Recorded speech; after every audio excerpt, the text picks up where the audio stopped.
Game! What's up, Pilipinas? Nandito po tayo again sa Fire Street Market and kasama po natin si Miss Yvonne and Migs. Hi, good evening everybody. We're from Dairy Cross, best tasting handcrafted ice cream here at Fire Street. Again, the name is Dairy Cross. So I'm assuming it's something dairy and cross of fish, frozen. Yes. We serve the best tasting handcrafted ice cream that is dairy. Kanina natikman ko na 5 flavors.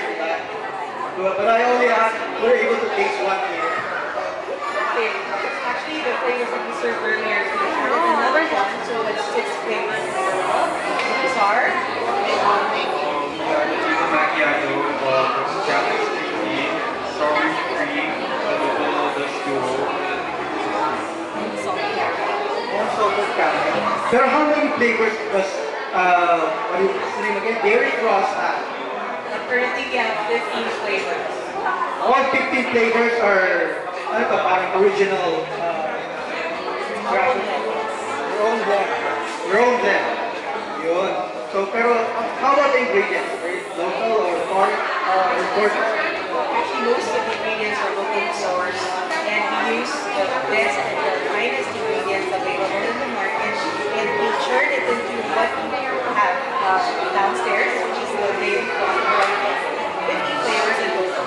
And if you want to know what our top 3 flavors are, based on the nights that we discovered that the 3 good flavors are The salted caramel.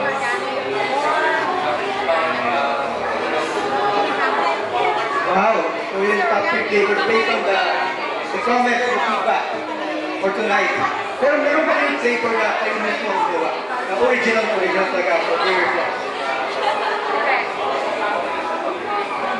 well, almost.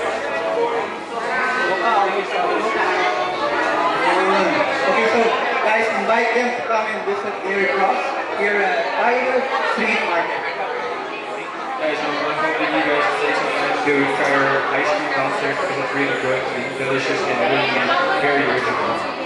So, sabay-sabay natin ay sigaw natin iconic shoutout ng What's Up Pilipinas. Sigaw tayo ng What's Up Pilipinas. 1, 2, 3. What's Up Pilipinas? Thank you.